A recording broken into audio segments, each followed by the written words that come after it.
Greetings. I think we should discuss the Continental Free Trade Agreement and the potential for African liberation in the process. Now, African nations have discussed a format for a free trade arrangement for the continent of Africa, enabling a trade environment that is strictly African in nature. And I think many people have discussed the needs for such an arrangement because for a country so rich in resources, animal and plant life, mineral resources, human capital,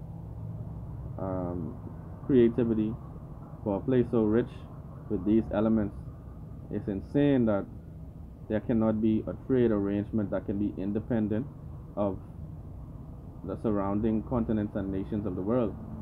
Africa can have an economic model that is completely free of foreign intervention or foreign inclusion because there are too many people on the continent, there's too much of a GDP, there's too much resources on the continent to allow for a situation that is so predatory in nature, where first world nations are taking advantage of our climate and wreaking havoc on our economies. The fact is, it's so crazy, even America is sending second-hand clothing to Africa. They actually trying to force African countries to accept second-hand clothing because they have a market for used and abused items that they want to push on the third world. And so they want to force African nations to receive these second-hand clothing that a person with a disease could have worn these clothes. They could have gotten these clothes from a medical facility, anywhere.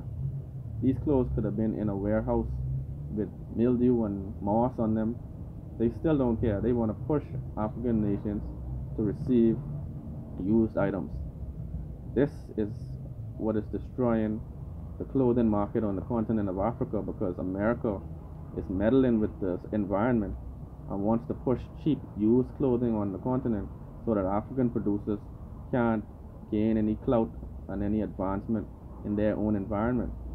But basically, that's just one of many examples that highlight the need for Africans to have an independent economy that is not so much dependent on foreign intervention and foreign aid schemes.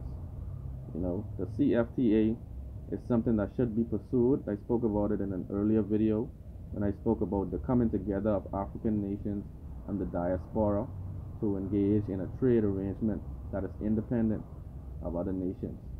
And we can do just that with patience and determination. But until next time, I'd just like to encourage you to like, subscribe, comment. Let me know what your thoughts are.